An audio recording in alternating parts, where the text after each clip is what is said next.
Start. Now, sir, honorable members will recall that the bill was introduced in the House of the People on the 2nd September 2003.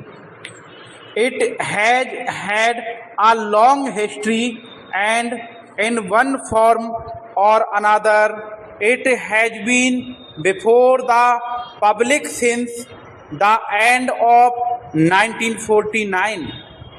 In the statement of objects and reasons, the various stages through which the bill has passed since 1946 have been summarized, and I need not recapitulate on this occasion the circumstances in which the then government of India took the decision in early 1946 to initiate an inquiry into the reform of our company law. I would remind honorable members that between 1946 and 1948, the entire field of company law was carefully reviewed by two distinguished company lawyers who were appointed to recommend the broad lines on which the present act should be revised.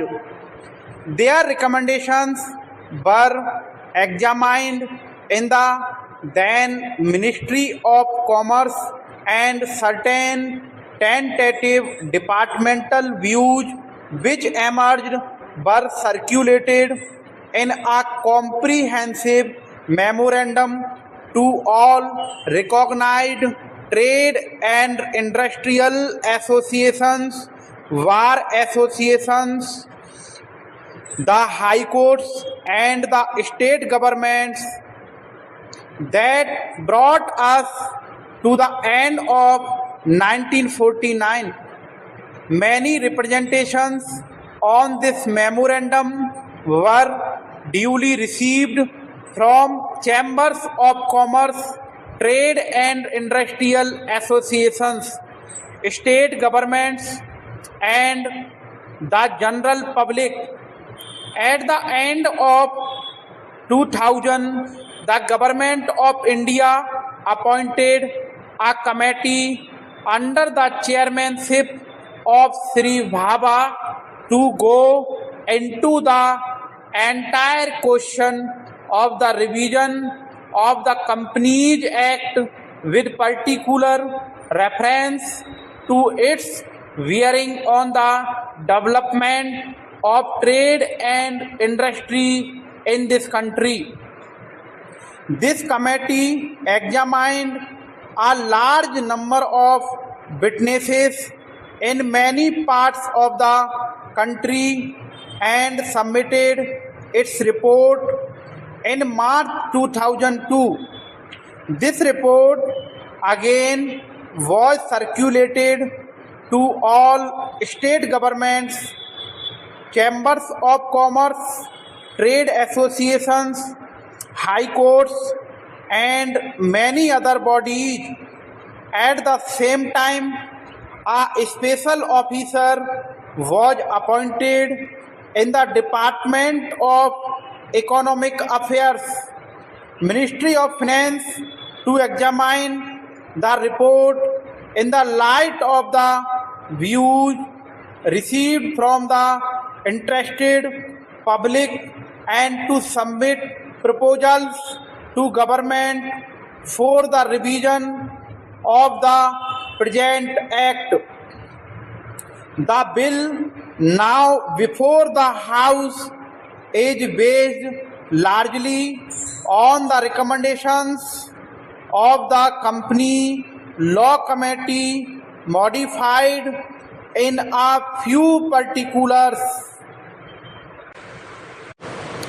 Therefore, certain rights in respect of religious, minorities were given.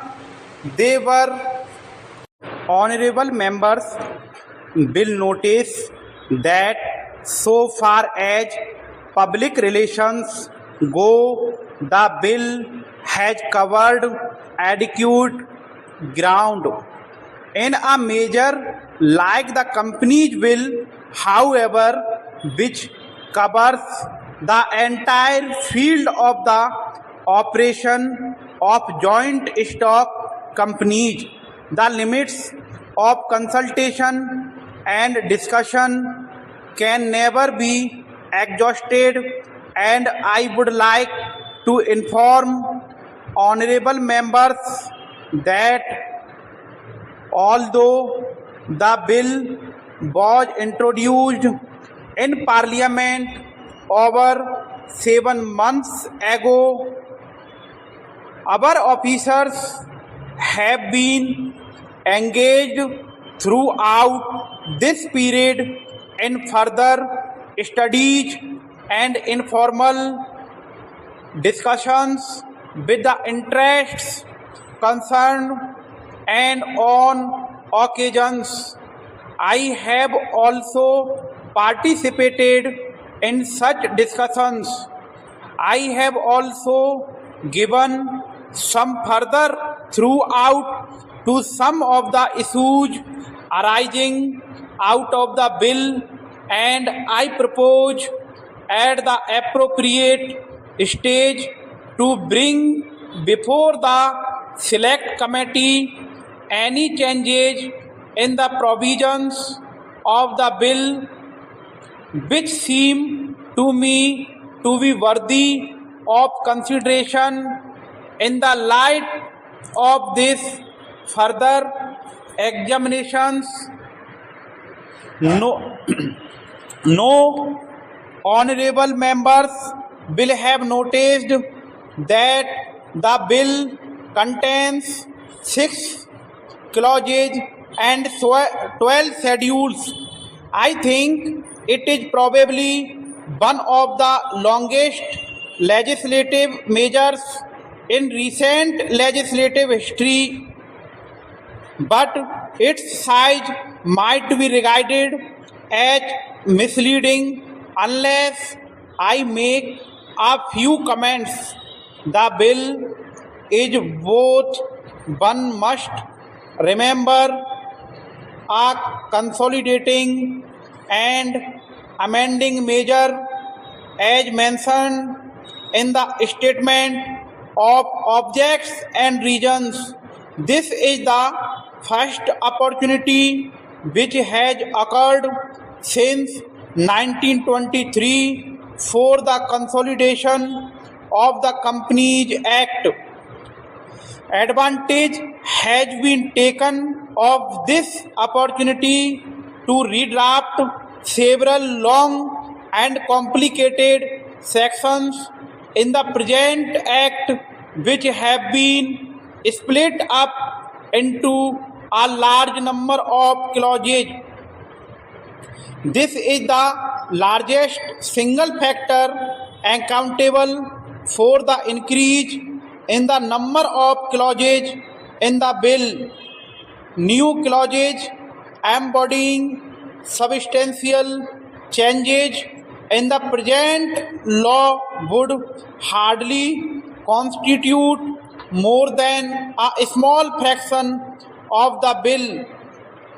I would also draw attention to the structural changes in the bill to which a reference has been made in the statement of objects and reasons.